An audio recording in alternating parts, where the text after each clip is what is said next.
Do do do do do do. I said do do do do do do. Do do do do do do do. Do do do do do do. Hello, hello. Welcome everyone to a reading today on the Jaybefaunt channel. I am your host, Jaybefaunt Leroy. It's so good to see all of you here today. Just to let you guys know, the Jaybefaunt channel is available on all major podcast platforms like Anchor, Apple, Spotify, and Google Podcasts. You can subscribe to me there. I'm also part of the Revolutionary Blackout Network, so you can find me on the JB Show on Sundays at 1 p.m. Eastern Standard Time. Also on RBN Live on Tuesdays at 4, and the Savvy and JB Show on Thursdays at 6. Please make sure to give this video a thumbs up, and if you're new to the channel, please make sure to hit down the subscribe button. If you do, I may promise you cookies, or you'll get more readings like these. Maybe. Well, TLDR, you will get readings like these. But, hey, that's the way it is when you subscribe to this channel. We're reading theory here, and we're reading historical analysis. So that's the way it goes. Also, a shout out to Patreons on Patreon as well as on Coffee. Thank you for your additional support, as well as to the members as well, the Jaybefaunt Show members. Without you guys, I would not have a channel. Without you guys, I wouldn't be able to do this. And I appreciate you and your contributions. I mean it from the top and bottom of my heart. Also, if you're watching on the rewatch, instead of it live, come out. Hello to you. Good to see you. And I hope you get a lot out of this reading. Now,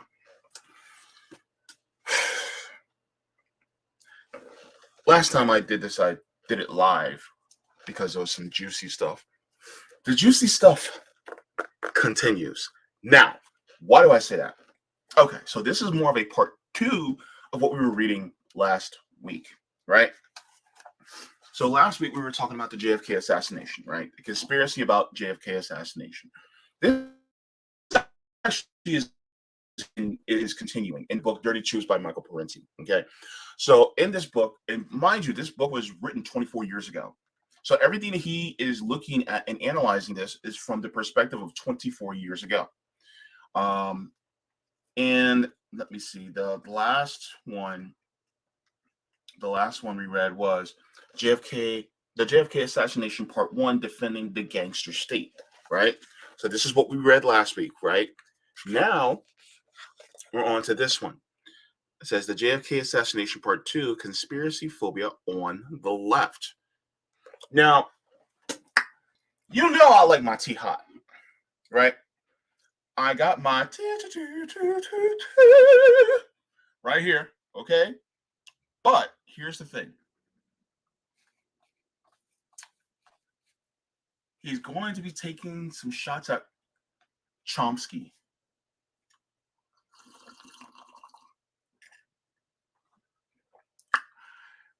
Oh, it's on today. It is on today because he goes point by point against some of the things that Chomsky said. And if you haven't been around for my reading, from when I went live, yes, I went live. Check out the reading tab. A Blood in My Eye.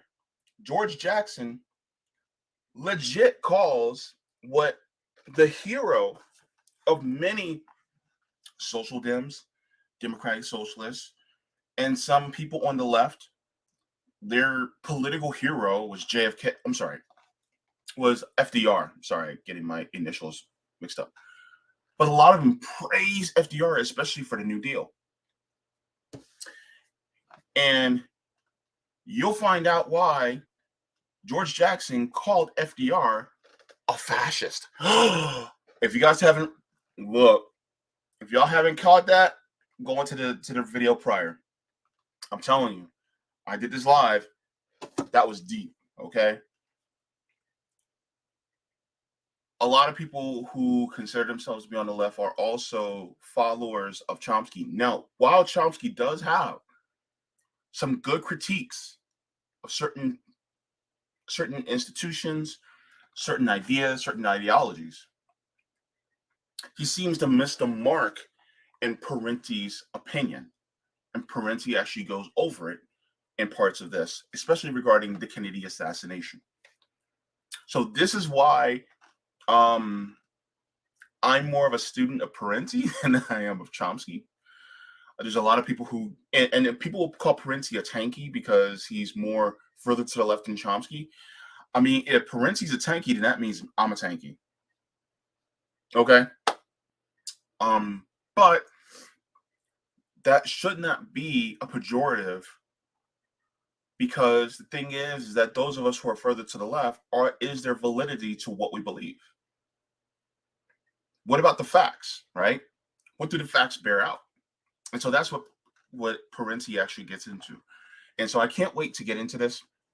This is going to be very interesting, and I'm very excited to get into it. So we're starting on page 172 of Dirty Truths by Michael Parenti, The JFK Assassination, Part 2, Conspiracy Phobia on the Left.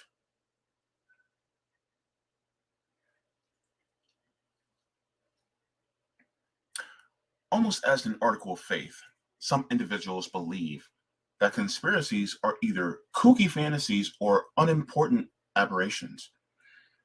To be sure, wacko conspiracy theories do exist. There are people who believe that the United States has been invaded by a secret United Nations army equipped with black helicopters, or that the country is secretly controlled by Jews or gays or feminists or black nationalists or communists or extraterrestrial aliens. But it does not logically follow that all conspiracies are imaginary. Conspiracy is a legitimate concept in law, the collusion of two or more people pursuing illegal means to effect some illegal or immoral end. People go to jail for committing conspiratorial acts. Conspiracies are a matter of public record, and some are of real political significance. The Watergate break-in was a conspiracy, as well as the Watergate cover-up, which led to Nixon's downfall. Iran-Contra was a conspiracy of immense scope, much of it uncovered. The savings and loan scandal was described by the Justice Department as, quote, 1,000 conspiracies of fraud, theft, and bribery, end quote, the greatest financial crime in history. Conspiracy or coincidence? Often the term conspiracy is applied dismissively whenever one suggests that people who occupy positions of political and economic power are consciously dedicated to advancing their elite interests. Even when they openly profess their designs, there are those who deny the intent is involved. That intent is involved.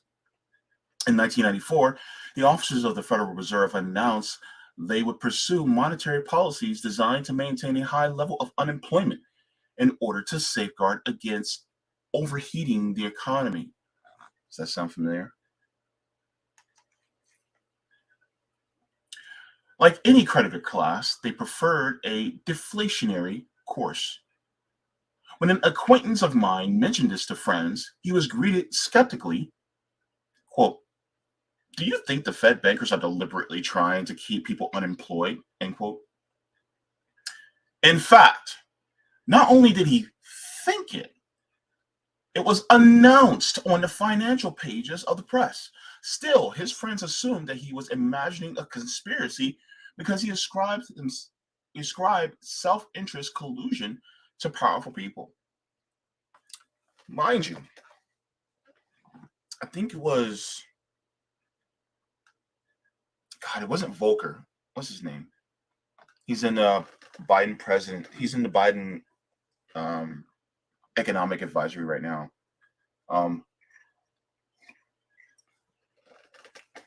But he's also saying that we need to raise interest rates and cause people to lose their jobs in order to combat inflation within our government. So 24 years later, since the writing of this book, they're doing the exact same thing. They're trying to make it so that more people are unemployed because they say there's too many people working right now. I'm telling you, look, the more you think things change, the more they stay the same, baby. Right? At a World Affairs Council meeting in San Francisco, I remarked to a participant that US leaders were pushing hard for the reinstatement of capital in the former communist countries. He said, "Do you really think they carry it out to that level of conscious intent?"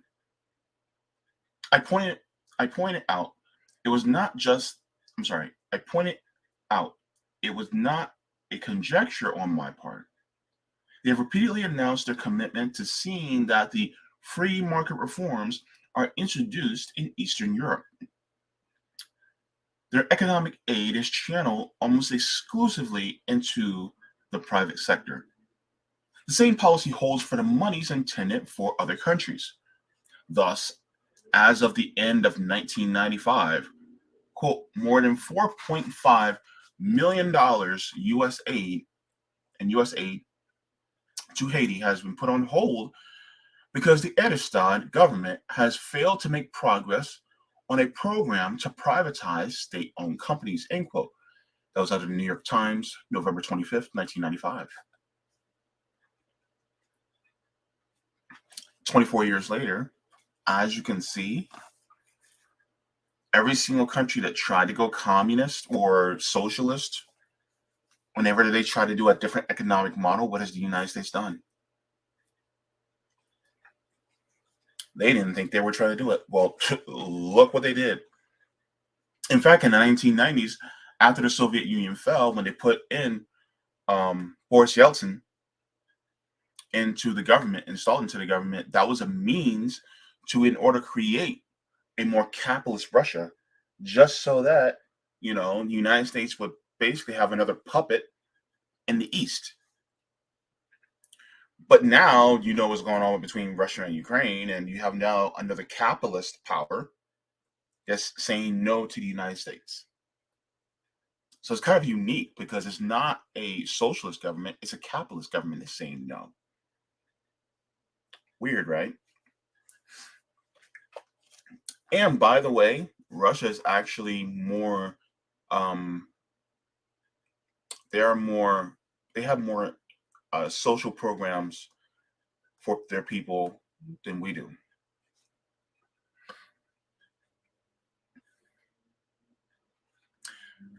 Do those who suffer from conspiracy phobia are fond? Those who suffer from conspiracy phobia are fond of saying, "Do you actually think there's a group of people sitting around in a room plotting things?" Yeah, you express that, people are like, "No, there's not." Well, for some reason, that image is assumed to be so patently absurd as to invite only disclaimers. But where else would people of power gather together? On park benches or carousels? Indeed, they meet in rooms, corporate boardrooms, Pentagon command rooms, at the Bohemian Grove, in the choice dining rooms at the best restaurants, resorts, hotels, and estates, in many conference rooms at the White House, the NSA, the CIA, or wherever. And yes, they consciously plot, though they call it planning and strategizing. And they do so in great secrecy, often resisting all efforts at public discourse. And I used to like kind of scoff at it because, like, for instance, the whole Bilderberg group thing happened a couple of months ago. I know Jimmy Doris talked about it. I know Savvy. I know she even talked about it. And there were actually, reporters on the ground that were actually trying to get into the hotel, and they wouldn't let them in. I think Max Blumenthal talked about it too. Yeah, Max Blumenthal. And he's him and Aaron Mate are award-winning journalists, and they were trying to get in. And people like Kristen Gillibrand, Senator Kristen Gillibrand was also part of the meeting. And so you have people like that are really in those meetings. And the thing is, people are like, oh, well, are they some secret cabal? And it's like, well, not really. They're just a bunch of capitalists trying to inflict, inflict, a more austerity measures so that they can control and own everything. And they're doing it through the means of government as well as through the means of, the state in order to control more. That's basically what it is, you know, and to basically tamp down on many of us who, want to take the powers out of the hands of the owner class and really give it back to the people, to the proletariat, to those of us who are the ones who actually create the wealth, those of us who actually create all these things. Because I mean, you can take all the money in the world and you can put it into a business, but the thing is that the people who are the ones who are workers, they're the ones who actually make things happen. So really, people want to call these billionaires job creators, but who are the wealth creators? It's you, the people like us, right? Anyway, I digress.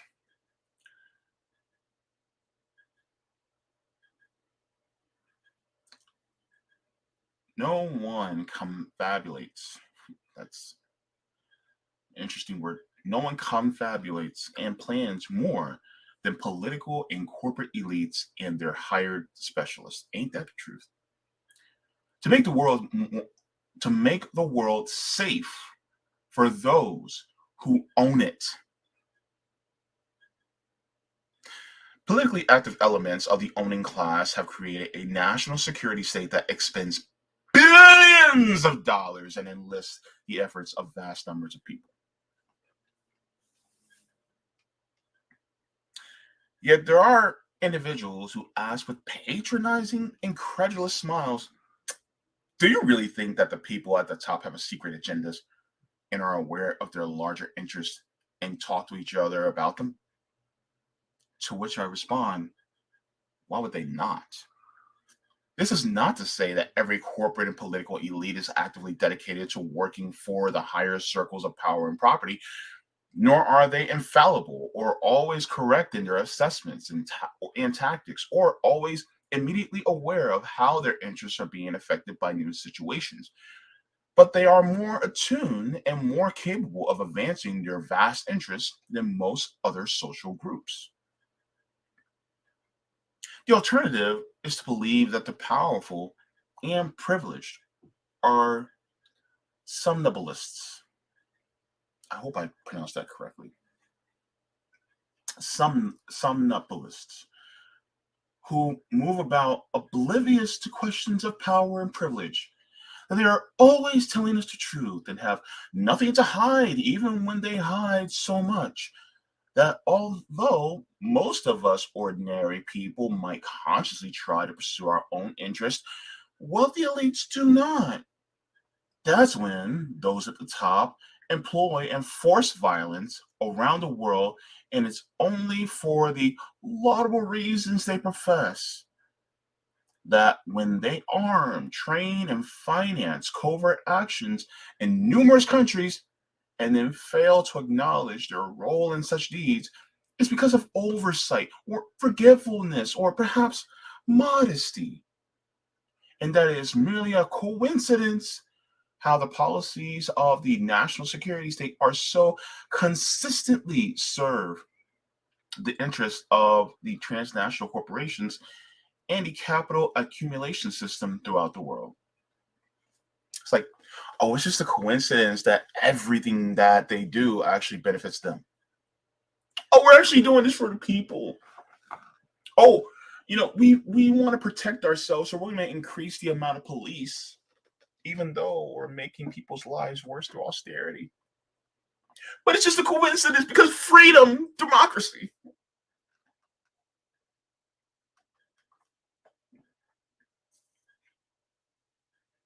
You believe that bullshit? Parenti doesn't, and I don't. I hope you don't either. Kennedy and the left critics.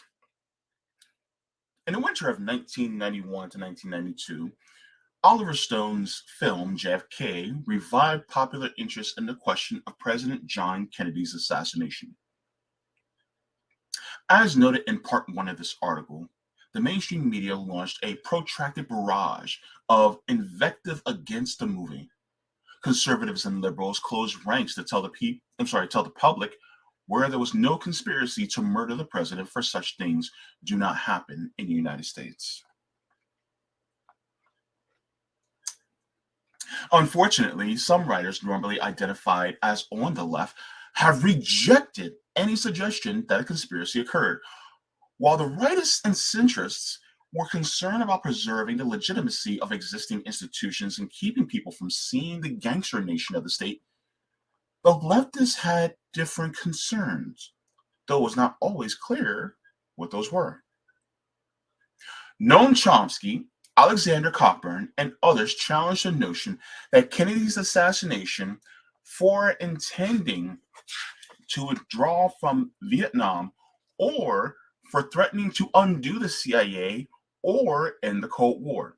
Such things could have not led to his downfall, they argue, because Kennedy was a Cold Warrior, pro CIA, and wanted a military withdrawal from Vietnam only with victory. Chomsky claims that the change of administration that came with JFK's assassination had no applicable effect on policy. In fact, the massive ground war ordered by Johnson and the saturation bombings of Vietnam, Cambodia, and Laos ordered by Nixon represented a dramatic departure from Kennedy's policy. On some occasions, Chomsky says that he refuses to speculate. As for, quote, as for what JFK might have done had he lived, I have nothing to say, end quote. Other times, he goes on to speculate that Kennedy would not have, quote, reacted differently to changing situations than his close advisors, end quote, and, quote, would have persisted in his commitment to strengthen and enhance the status of the CIA, end quote. That was from Z Magazine, October 1992 and January 1993. The evidence we have indicates that Kennedy observed Cambodian neutrality and negotiated a ceasefire and a coalition government in Laos, which the CIA refused to honor. We also know that surviving Kennedy, Robert, broke with the Johnson administration over Vietnam and publicly stated that his brother's administration had committed serious mistakes. Robert moved with the tide of opinion, evolving into a Senate dub and then a peace candidate for the presidency before he too was murdered. The two brothers worked closely together and were usually of like mind. While this does not provide reason enough to conclude that John Kennedy would have undergone a transition comparable to Robert's, it still might have gave us a pause before asserting that JFK was destined to follow in the direction taken by the Johnson and Nixon administrations. In the midst of this controversy, Chomsky wrote a whole book arguing that JFK had no intention of withdrawing from Vietnam without victory. Actually, Kennedy said different things at different times, sometimes maintaining that we could not simply abandon Vietnam. Other times, it was that ultimately it would be up to Vietnamese to fight their own war. Footnote!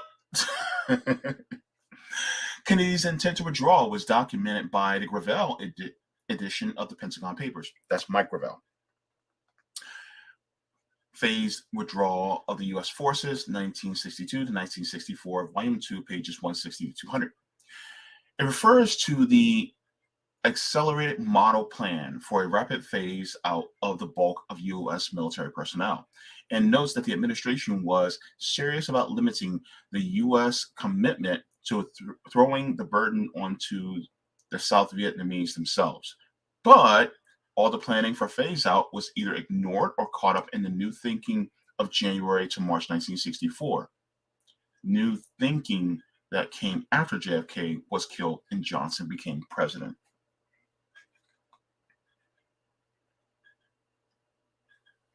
Back to the paragraph.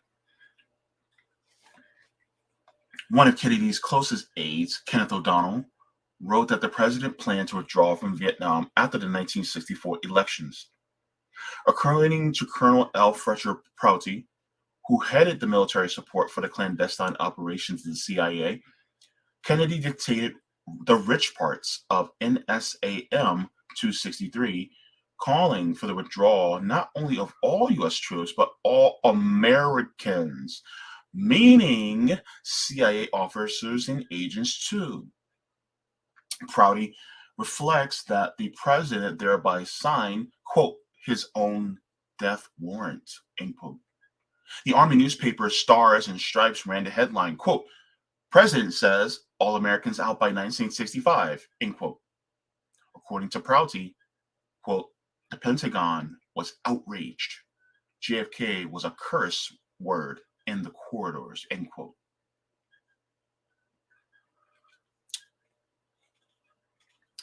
Concentrating on the question of withdrawal, Chomsky says nothing about the president's unwillingness to escalate into a ground war.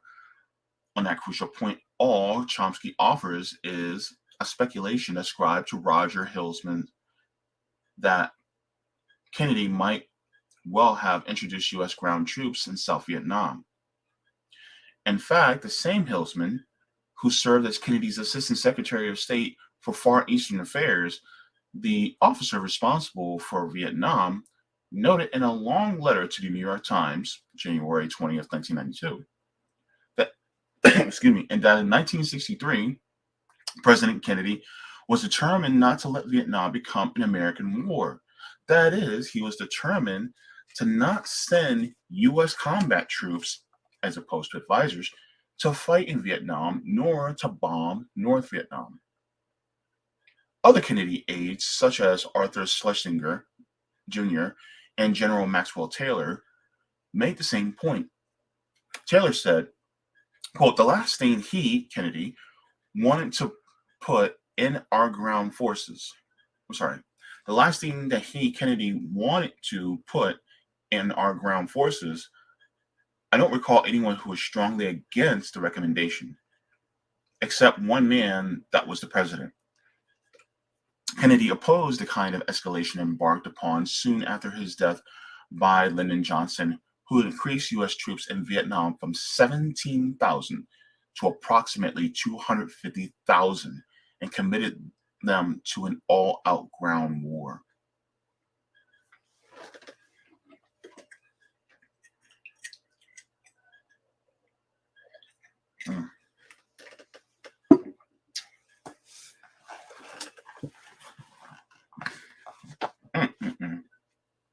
Kennedy and the CIA. It's about to get juicy. Chomsky argues that the CIA will have no grounds for wanting to kill JFK because he was a dedicated counterinsurgent Cold Warrior. Chomsky arrives at this conclusion by assuming that the CIA had the same readings of events in 1963 that he has today. But entrenched power elites are notorious for not seeing the world the way the left analysts do.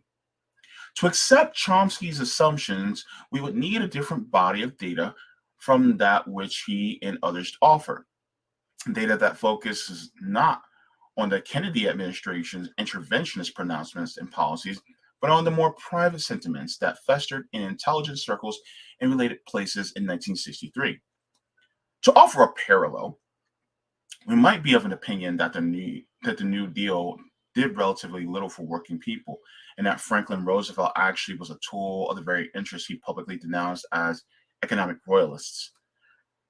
From these, we might conclude that the plutocrats had much reason to support FDR's attempts to save big business from itself. But most plutocrats damned that man in the White House as a class traitor. To determine why, you would have to look at how they perceived the New Deal in those days, not at how we think it should be evaluated today. In fact, President Kennedy was not someone the CIA could tolerate, and the feeling was mutual. JFK told one of his top officials that he wanted, quote, to splinter the CIA into 1,000 pieces and scatter it to the winds, end quote. That was from the New York Times, April 25th, 1966. He closed the armed CIA camps that were readying for a second Bay of Pigs invasion and took a number of other steps designed to bring the agency under control. He fired his most powerful and insubordinate leaders, Director Alan Dulles, Deputy Director Charles Cable, and Deputy Director for Plans Richard Bissell. He tried to reduce his powers and jurisdiction to set limits as to its future actions. And he appointed a high-level committee to investigate the CIA's past misdeeds. Oh boy, this is some hot tea. Woo-wee!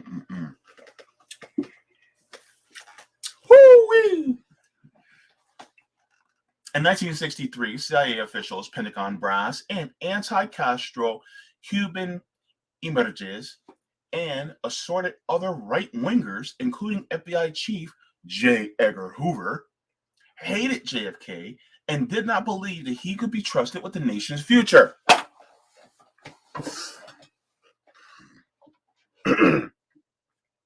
They referred to him as, quote, that delinquent in the White House. Roger Craig records the comments of the numerous Dallas police officers who wanted to see Kennedy done away with.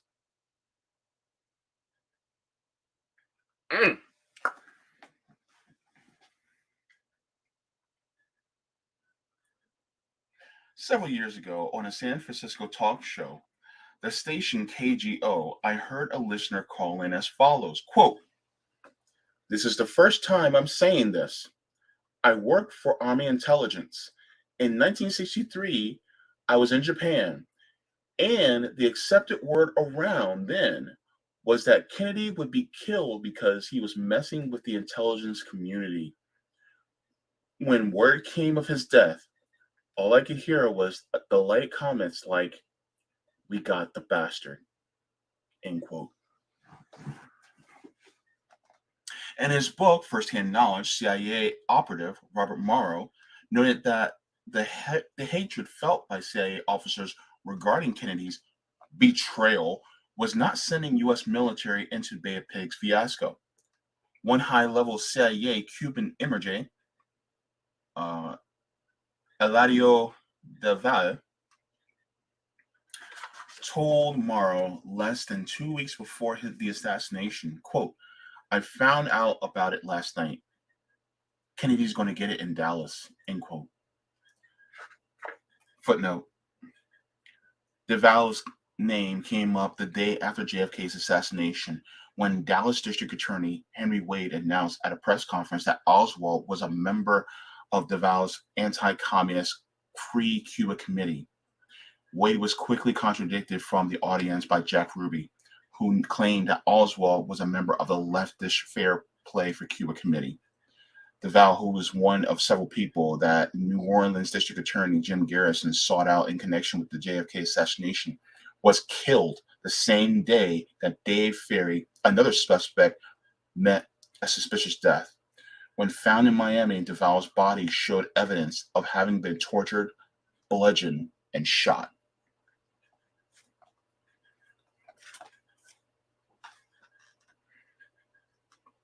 Back to the paragraph. Morrow notes that the CIA director, Richard Helms, quote, knew that someone in the agency was involved, end quote, and that Kennedy's assassination, quote, either directly or indirectly in the act itself, someone who would be in a high and sensitive position. Helms did cover up any CIA involvement in the presidential assassination, end quote.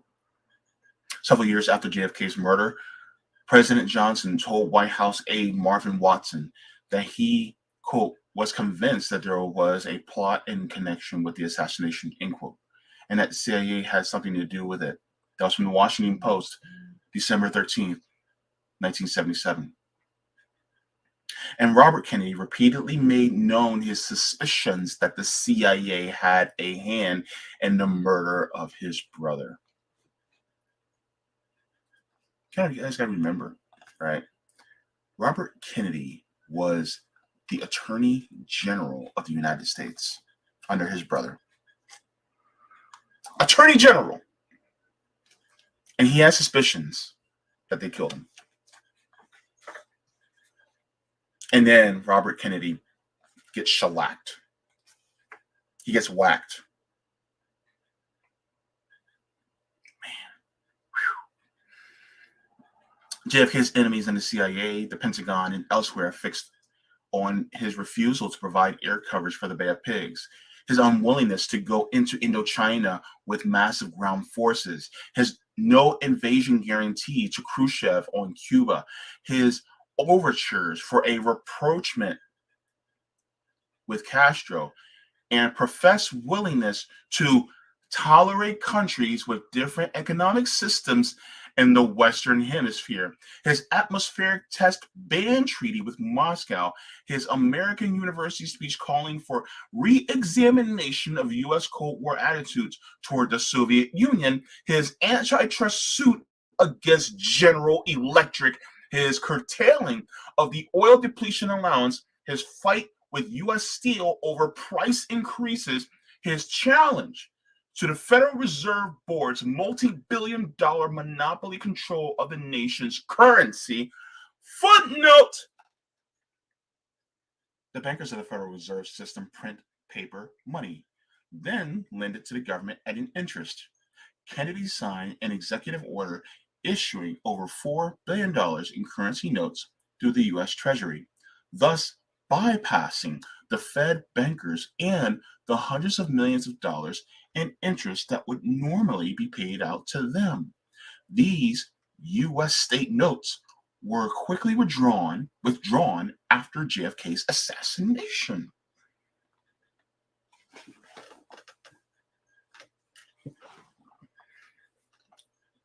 Back to the paragraph. His warm reception at labor conventions and his call for racial equality. Mind you, before I continue, and this is made clear by George Jackson too, racism is a tool used to divide so that the working class will fight each other instead of taking note about the owner class and how they are manipulating and exploiting the rest of us, right? So when you talk about racial equality, that kind of makes them uneasy. It's like, shit, he's getting too close. Getting too close, because if you start talking about racial equality, then that means the next step is economic equality, and we can't have that. So if John F. Kennedy, mind you, I'm gonna say this out here. John F. Kennedy was a liberal, okay? He wasn't really on the left. But John F. Kennedy was Bernie Sanders-esque in his, as far as I'm concerned, John F. Kennedy was a centrist, right? In the world of politics, he was a centrist, right? Like just like Bernie Sanders is a centrist. Bernie Sanders is not really on the left. But anybody that pushes even to the left of somebody, slightly to the left, that's considered too dangerous, right? That's considered too dangerous for the oppressor class, the owner class, as well as their tools like FBI, CIA, NSA, all these people. So it's still considered too risky, right? So to them, JFK was a liability because JFK was too far to the left. Even though he wasn't far enough to the left for my taste, he was still too far to the left. Because they had this right-wing mentality, this pro-capitalist right-wing mentality, and anybody who went outside of that border, which JFK was doing, that was too far. And he needed to be neutralized. I'm telling you, man. And I want you guys to also, in your mind, as I'm reading the rest of this, parallel JFK with Bernie, and then look at what JFK did compared to what Bernie did, as far as the 2016 and the 2020 election, and how he maneuvered. And I want you to think about what Bernie did, and then think about JFK. All right.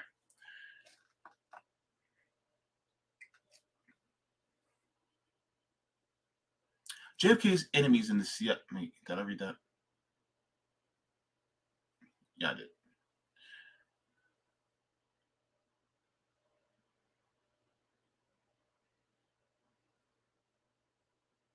Okay. These things may not have been enough for some on the left, but they were too far, too much for many on the right. So basically, what I just said left confusions in the Warren Commission.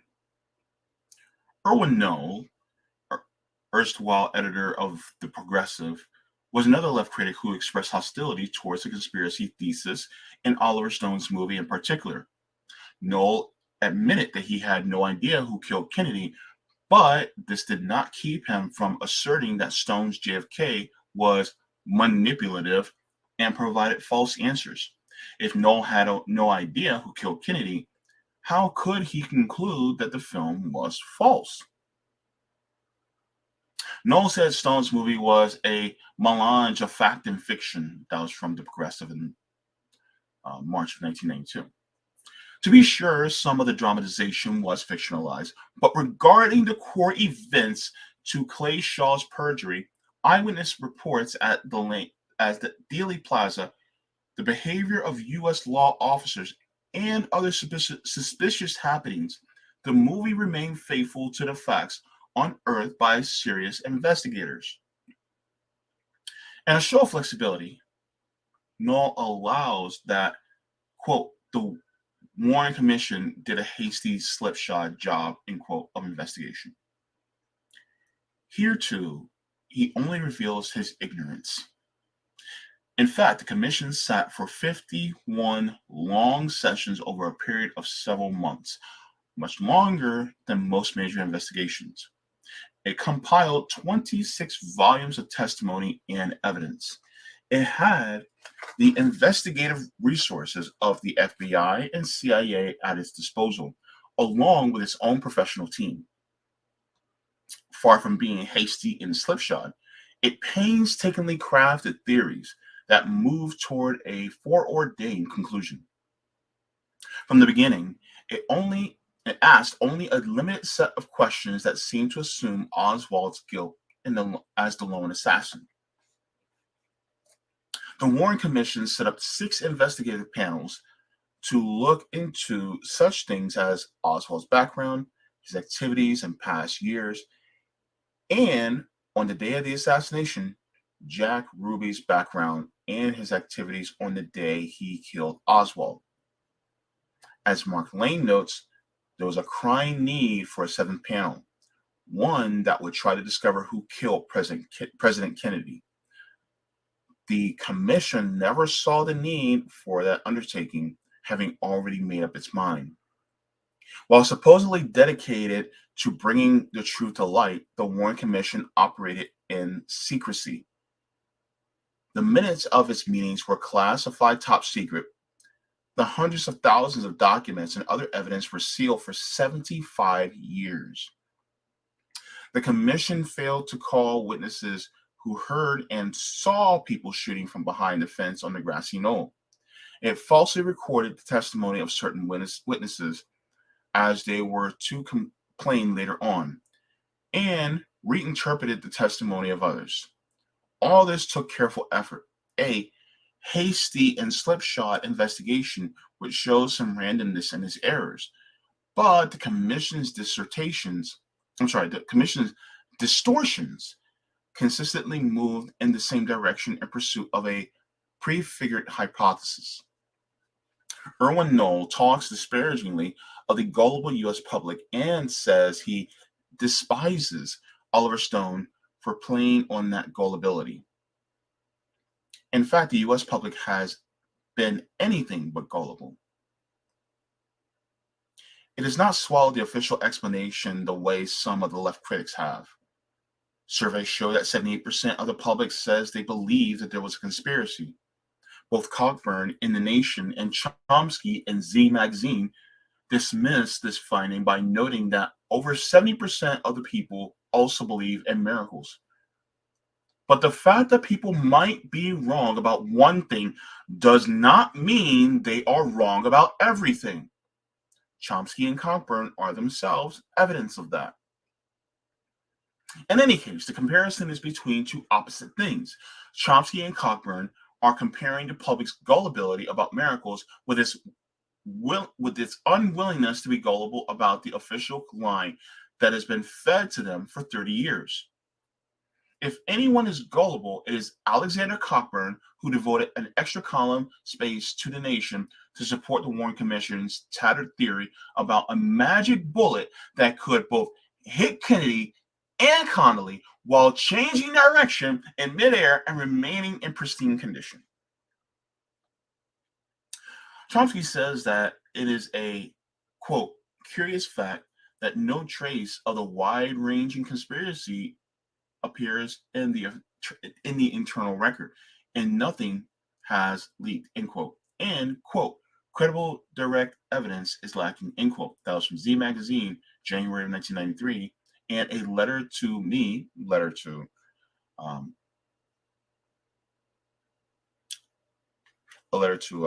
Parenti in December 15th, 1992. Okay. But why would participants in a conspiracy of this magnitude risk everything by maintaining an eternal record, whatever that is, about the actual murder? Why would they risk themselves by going public? Many of the participants would know only a small part of the picture, but all of them would have a keen sense of the immensely powerful and sinister forces that would keep up against were they to become too talkative. In fact, a good number of those who agreed to cooperate with investigators met untimely deaths. Finally, what credible evidence was ever offered to prove that Oswald was the assassin? Chomsky is able to maintain his criticism that no credible evidence has come to light only by remaining determinedly unacquainted with the mountain of evidence that has been uncovered.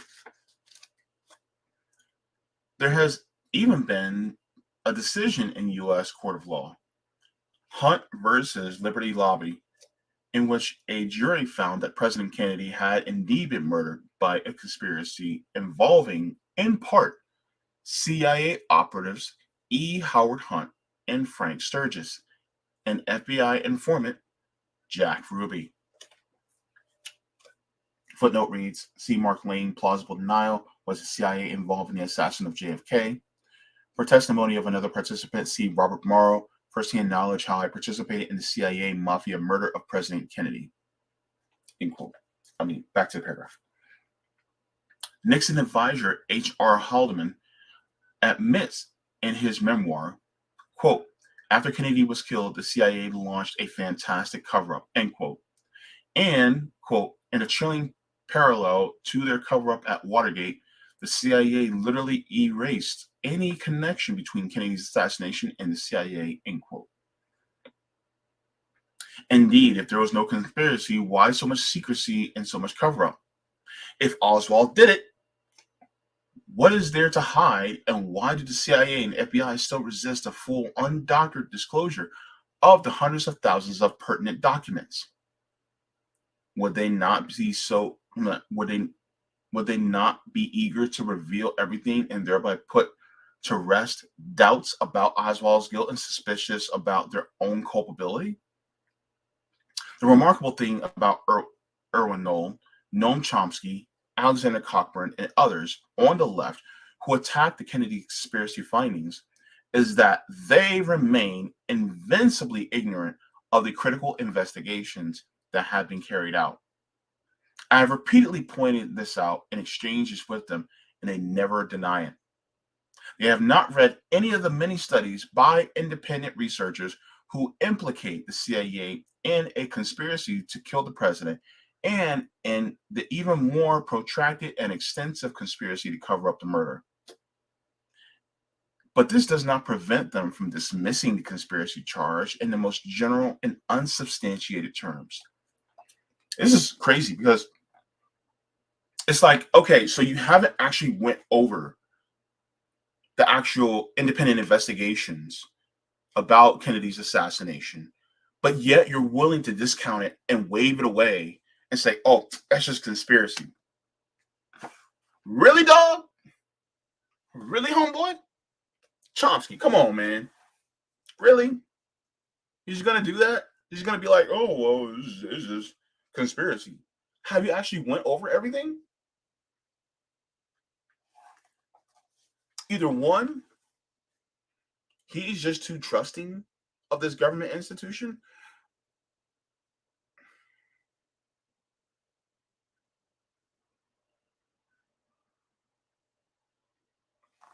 Let's go back to reading. Let's hear it for structuralism. When pressed on the matter, left critics like Cockburn and Chomsky allow that some conspiracies do exist, but they usually are of minor importance, a distraction from the real problems of institutional and structural power. A structural analysis, as I understand it, maintains that events are determined by the larger configurations of power and interest and not by the whims of happenstance or the connivance of a few incidental political actors. There is no denying that larger structural trends impose limits on policy and exert strong pressures on leaders. But this does not mean that all important policy is predetermined. Short of portraying fundamental class interests, different leaders can pursue different courses, the effects of which are not inconsequential to the lives of millions of people. Thus, it was not foreordained that the B-52 carpet bombing of Cambodia and Laos conducted by Nixon would have happened if Kennedy or even Johnson or Humphrey had been president. If left critics think these things make no difference in the long run, they better not tell that to the millions of Indo-Chinese who grieve for their loved ones and for their own shattered lives. It's an either-or world for those on the left who harbor an aversion to any kind of conspiracy investigation. Either you are a structuralist in your approach to politics or a conspiracist who reduces historical developments to machinations of secret cabals, thereby causing us to lose sight of the larger systemic forces. As Chomsky notes, quote, however unpleasant and difficult it may be, there is no escape from the need to confront the reality of institutions and the policies and actions they largely shape, end quote. It's from Z Magazine, October 1992. I trust that one of the institutions he had in mind is the CIA. In most of its operations, the CIA is, by definition, a conspiracy using covert actions and secret plans, many of which are the most unsavory kind. What are the covert operations if not conspiracies? At the same time, the CIA is an institution, a structural part of the national security state. In some, the agency is an institutionalized conspiracy. As I pointed out in published exchanges with Cockburn and Chomsky, neither of whom responded to the argument, conspiracy and structure are not mutually exclusive dynamics. A structural analysis that priori rules out conspiracy runs the risk of not looking at the whole picture. Conspiracies are a component of the national security political system, not deviations from it.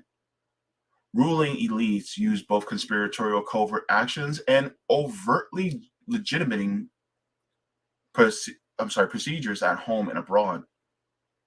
They finance everything from electoral campaigns and publishing houses to mobsters and death squads. They utilize every conceivable stratagem including killing one of their own if they perceive him to be a barrier to their larger agenda of making the world safe for those who own it. The conspiracy findings in regard to the JFK assassination, which the movie JFK brought before a mass audience, made many people realize what kind of gangster state we have in this country and what it does around the world. In investigating the JFK conspiracy, researchers are not looking for an escape from something unpleasant and difficult, as Chomsky would have it. Rather, they are raising grave questions about the nature of state power and what is supposed to be a democracy. A structuralist position should not discount the role of human agency in history. Institutions are not self-generating rife forces. The great continuities of corporate and class interests, Cochrane's phrase, are not disembodied things that just happen on their own accord. Neither empires nor national security institutions come into existence in a fit of absent-mindedness. They are actualized not only by broad conditional causes, but by the conscious efforts of live people. Evidence for this can be found in the very existence of a national security state whose conscious function is to recreate the conditions of political economic hegemony.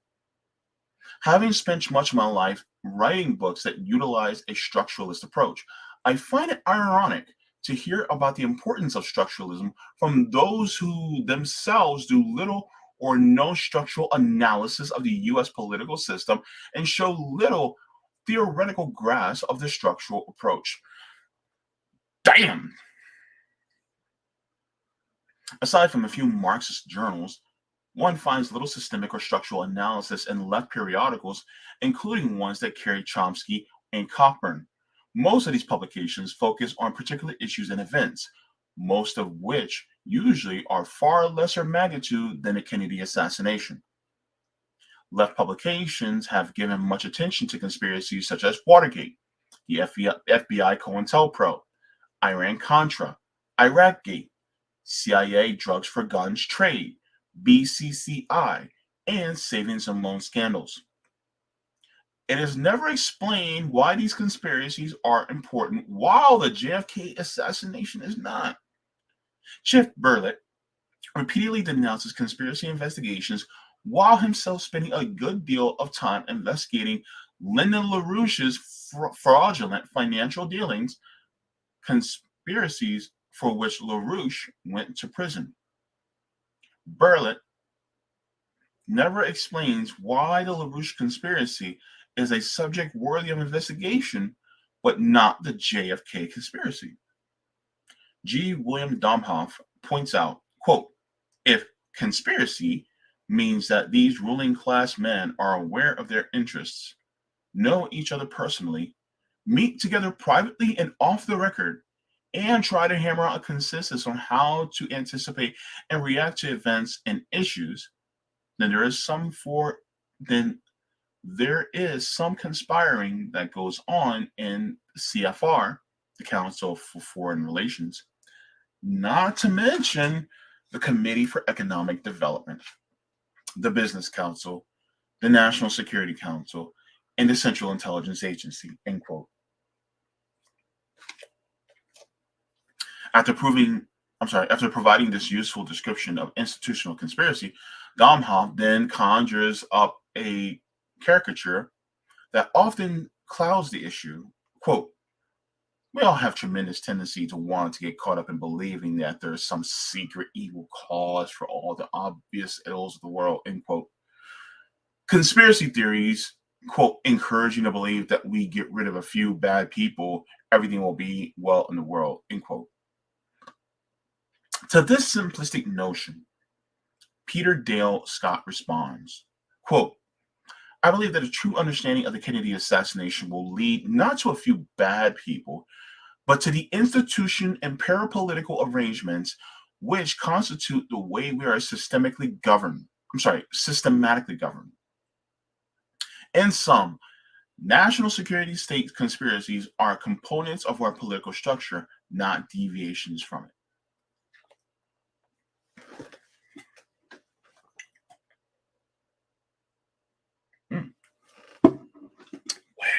Well.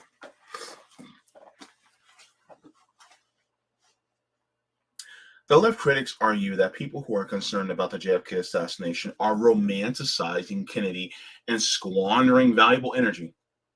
Chomsky claims that the Nazi-like appeals of rightist propagandists have a counterpart on the left. Quote, it is the conspiracy business.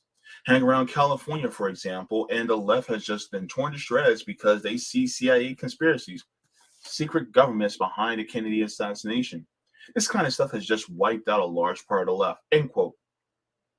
That was Against the Current, page 56, 1993. Chomsky offers no evidence to support this bizarre statement. The left critics fear that people will be distracted or misled to thinking well of Kennedy. Cockburn argues that Kennedy was nothing more than a servant of the corporate class, so who cares how he was killed? That's from The Nation, March 9th, 1992, and May 5th, May 18th, 1992. The left critics' hatred of Kennedy clouds their judgment about the political significance of his murder. I'm going to read that again. The left critics' hatred of Kennedy clouds their judgment about the political significance of his murder.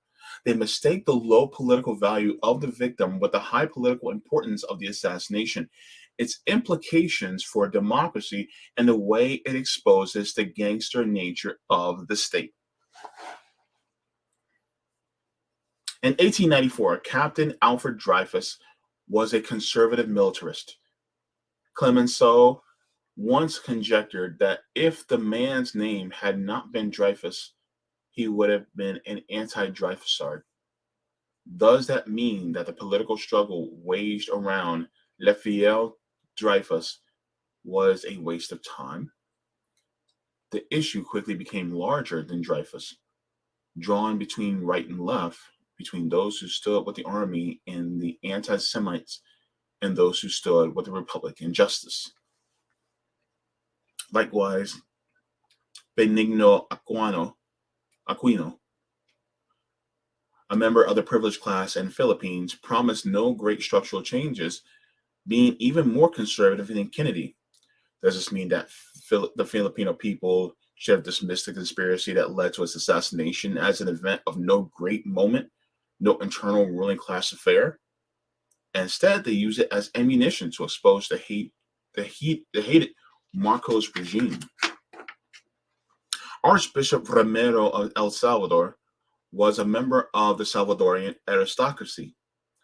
He could not have risen to the top of the church hierarchy otherwise, but after he began voicing critical remarks about the war and concerned comments about the poor, he was assassinated.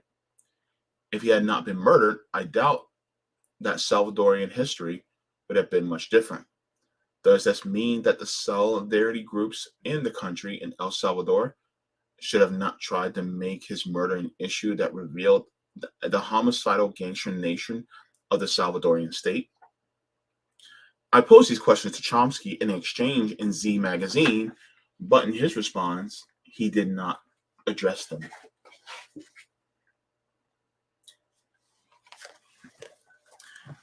Instead of seizing the opportunity of some left writers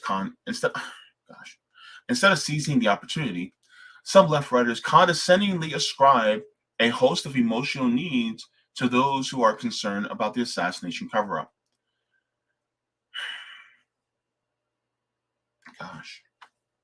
According to Max Holland, a scribe who seems to be on special assignment to repudiate the JFK conspiracy, the nation is gripped by a myth divorced from reality, end quote.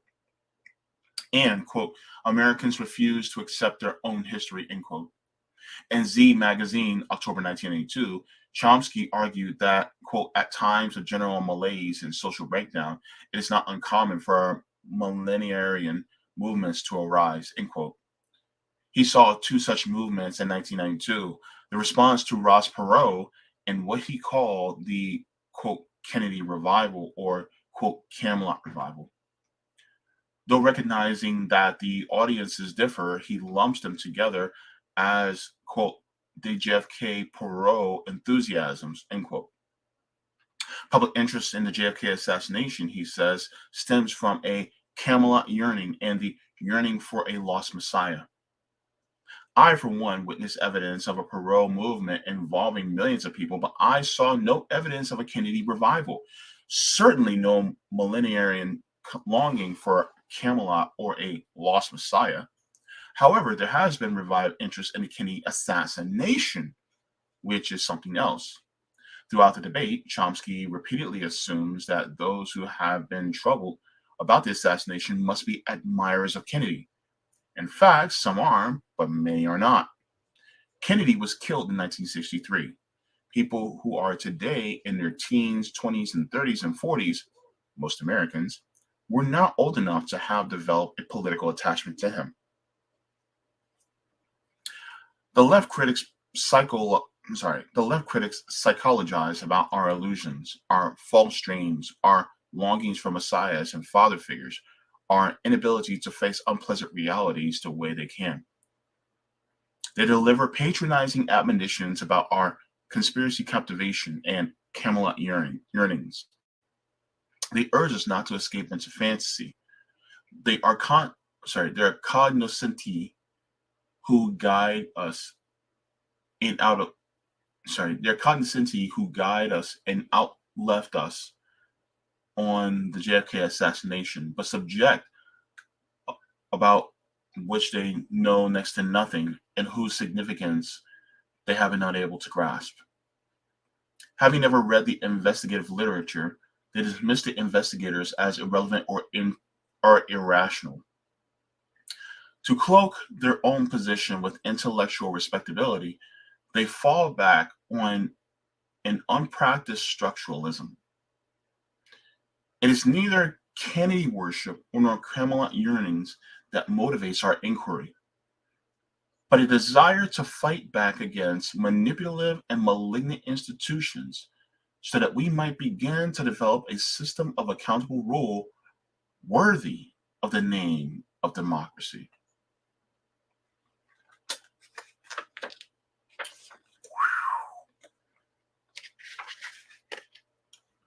So, here's my point.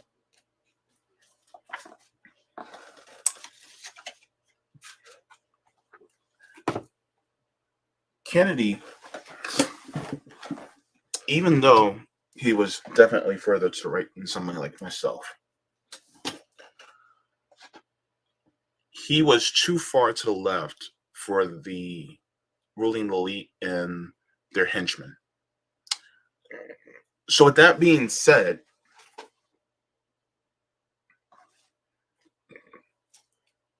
when you look at the political class that we have now, if you try to venture too far outside the bounds, okay, so you can go as far right as you want, right? This is their bounds. You can go as far right as you want.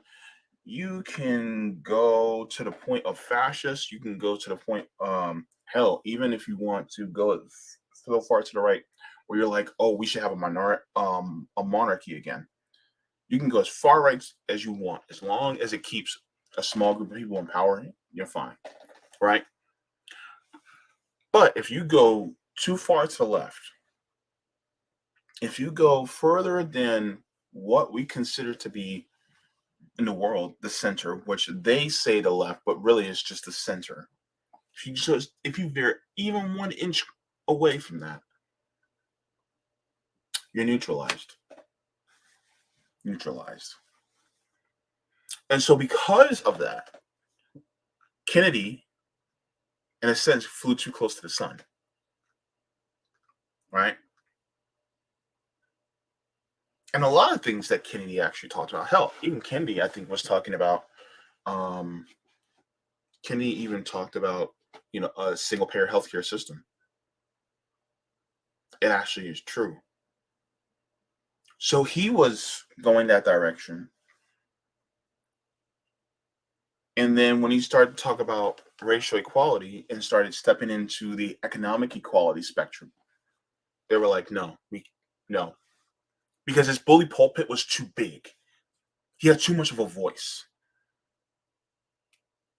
Even though he was venturing into a progressive or social democratic president, that was just too far for them. Because then that means that they would lose their grasp of their hold of power, right? So what happened in 2016? Bernie Sanders comes on stage. Basically, Bernie Sanders was a Kennedy-esque type of candidate, where he was within that, you know, he was venturing too close to that border.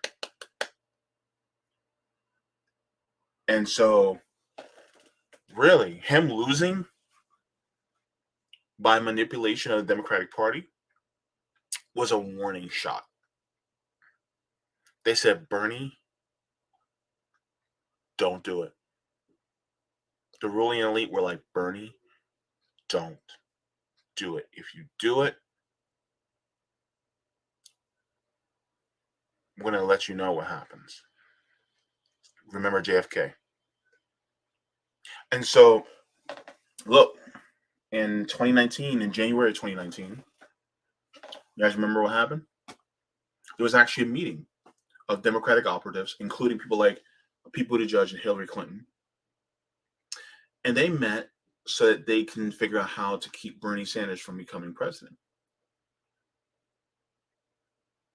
which is well documented. And then even in the Democratic primary, when it was basically for sure that Bernie could win, what did they do? At one of the last debates, I think it was the second to the last or the third to the last debate for the primary, the Democratic primary, they asked all the candidates on the stage if the person who has the most votes in the primary with the plurality of votes should move on to become the nominee, or should they let the people, the power brokers within the Democratic Party decide who the candidate should be, thus circumventing the democratic process, basically going against the will of the people with just a small group of people to choose who they want to be the Democratic nominee. Everybody except for Bernie raised their hand and said that we should just let the people behind the scenes choose who we have, instead of actually letting the people choose by plurality of votes that Bernie will have it. Then guess what happens? You have people like Amy Klobuchar and people who just are still in the race that were literally dividing the corporate Democrat vote among the people in the Democratic primary. Who makes a phone call? Bring. Barack Obama makes a call. Barack Obama says, look, you guys drop out and support Joe Biden and consolidate all your numbers behind Joe Biden. Next thing you know, boom, Amy Klobuchar drops out. Then people who just dropped out, and they all get behind Joe Biden because Barack Obama told them to. Then you have Elizabeth Warren. And what does she do? Well, first of all, she accuses Bernie of being a secret sexist, to which wasn't actually true, right? And she does all this performative stuff to accuse Bernie of sexism. And then she drops out, but but her numbers are horrible, and she waits. She waits to drop out. She just doesn't do anything. And then it causes people who are supporters of Warren to stick with her instead of moving over to Bernie. They stuck with her, and they were like, "Oh, well, she's just still staying in." And so that kept allowing for Biden to grow in number, which if Warren had just supported Bernie from the outset and dropped out, Bernie probably would have made it. But that didn't happen. So then um, Warren ends up dropping out late, supporting Biden. So next thing you know, Biden ends up becoming, the nominee, the de facto nominee. And then Bernie drops out. Bernie doesn't wait till the convention. He drops out. He just gives it up. And then when Bernie gives it up, then guess what? Biden's the nominee. And I think Obama called Bernie and was like, just drop it. Even though Bernie was on track to actually win the nomination. Also, in the polls, who had the best chance to beat Donald Trump? Bernie was the winner every single time. But the press, and by press I mean corporate media, kept pushing Biden's the most electable, Biden's the most electable, really shifting the minds of the people so that they think, oh, well, we would like to have Bernie, but we got to go with the safe bet as Biden. When really, Bernie was actually the more safer bet because, truth be told, Bernie actually had a lot more support. And Bernie not only has support among Democrats, but he also has support among people who voted Republican, which means that Bernie would have knocked it out of the park. But they didn't want that because the powers that be were like, no, we don't want him because he ventures too far to the left. And that means that people will realize the power that they have. And Bernie's not even left. Bernie's a centrist, an actual centrist. And so with that being said, they didn't want him to win. And Bernie just gave up. And Bernie gave up because, number one, he didn't want to end up like Ralph Nader. Number two, he didn't want to end up like Kennedy. He didn't want to. And so because of that, that's why you'll never find anybody, especially within the duopoly,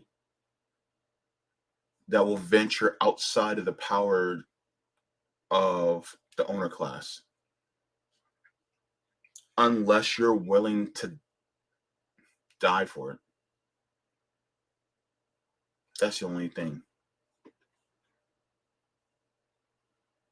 So this is why outside pressure is so important.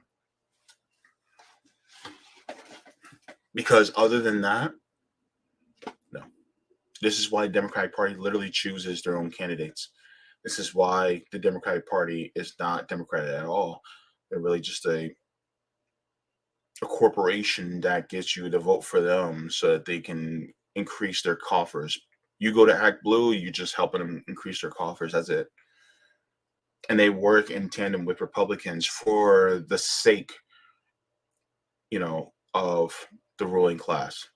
That's it. And then you got people who are on the right that talk about, oh, Donald Trump, he's gonna save our democracy. No, he's not. Donald Trump is one of them. He is an oligarch. He's one of them. And if you think that Ron DeSantis is going to be the same, no. Ron DeSantis is going to be the same, but he's going to be even more ruthless manager for the ruling elite. That's all he is. The demonization of different disenfranchised groups. The whole, oh, they're trying to sexualize our kids. No, we're not. No, we're not. Oh, these immigrants, they're trying to take all your jobs and open borders. No. Because here's the thing, when they say about open borders, what do they mean by that? They mean, oh, well, these people are going to come in and they're lawless. By definition, they're lawless. By definition, they're going to hurt us. No. In fact, the United States has been going beyond our borders and hurting other countries for the sake of the ruling elite. So guess what? That's projection. They just want to come here and have a decent job and, work and have a decent life. That's all it really is.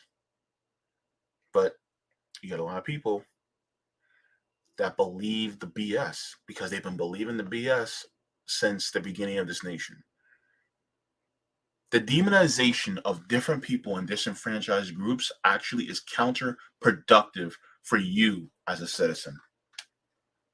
If you're somebody who thinks, oh, well, we got to lift ourselves up by our bootstraps and we can't have open borders and that's socialism and all that stuff, you're literally giving your power over to the ruling elite. You're literally giving your power over.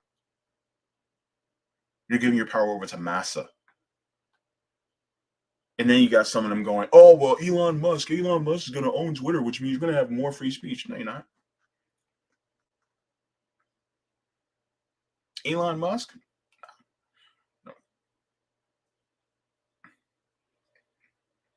No. Billionaires are just a bunch of exploiters. They never earned their wages. Not their wages, but their wealth. They didn't earn it. But yeah. So that's why I said, the parallels between Bernie and JFK. What do you think? What do you think about the parallels between Bernie and JFK? And is that the reason why Bernie decided to drift away from the movement? Is that the reason why he walked away from the movement? Because he saw that he was getting too close to the sun, so to speak. He was going beyond the borders that the ruling class have set for him. Because I see that with Pamela Jayapal, Mark Pocan. I see it with Jamal Bowman, Alexandria Ocasio-Cortez, Ilhan Omar, Rashida Tlaib. I see it with all of them. They cannot go beyond a certain barrier because once they go beyond that barrier, they are in trouble. Because that means you're literally threatening the power of the establishment.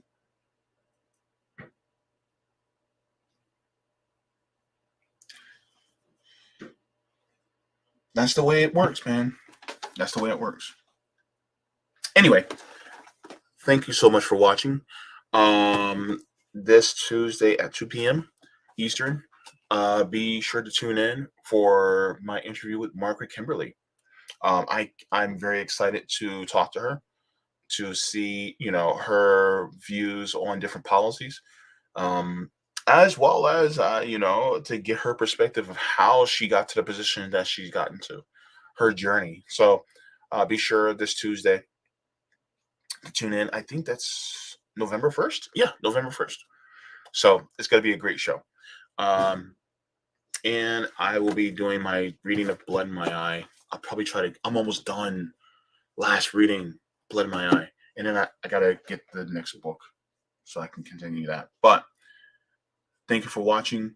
Water your plants, water yourselves, leave the world better than you found it. And hey, read them if you got them.